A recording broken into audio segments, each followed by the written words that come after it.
a kpọmkwem taa n'nnukwu isi obi Okoroduru Akụ na-ekwe n'isi obi eze Ọzawan of Ọza ọya gịnị ezinna anyị na Duru Akụ. Kedu ihe anyị na-eme n'ụbọchị nke taata? Ndị Igbo Ekune ewucha kpọmkwem n'obi maka na ụmụ Duru Akụ na-ekwe na-eme ịwa akwa.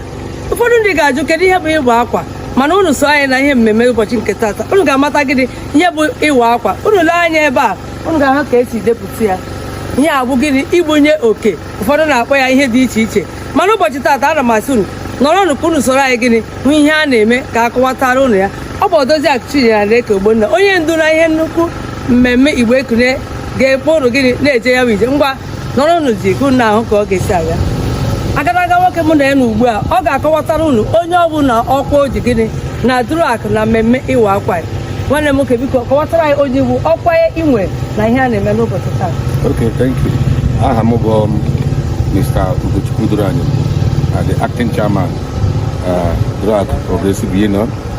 Yes, ndị bụ acting abụọ anweburu the main chairman ahịa abụọ gospel enwere m chief gospel enwere m. So anyị nọkwana na aplanụ ihe ndị a na-aplanụ before enweghị sudden death 29 November 2024.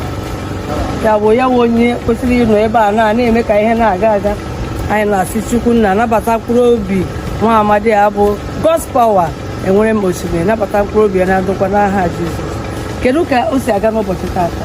Ya ka o si aga n'ụbọchị taata abụọ dịka m si wee kọwa ihe a na okeshọn ịwa akwa. Ịwa akwa bụ igbu ya oke dịka nwata topụta toro oge ibe ya ruru ya sonye n'oke so na-atọ ọtọ so na-eleta obodo anya. Ihe a bụ a very big occasion a na-eme na ala Igbo. As I said before, I'm from Duru Akụ. Even na Duru Akụ ha nwa bụ number 1 na Ọgbọza autonomous community. Kedu ebe Duru Akụ nọ? Kedu ebe ha nọ mpaghara Igbo ebe? Yes, Igbo ha gbawo na Ọgbọza autonomous community Imo State precisely. So ihe abụọ azụ gwa gị na anyị nwa bụ number 1 na Ọgbọza ya bụ isi. So ihe ogobodo ndị ọzọ na-eṅomi anyị na ya na-eme. So ya na-eme ịwa akwa bụ na Duru Akụ ka o bido today. So we are on the occasion a ka anyị na-eme occasion ịwa akwa na igbu ya oke.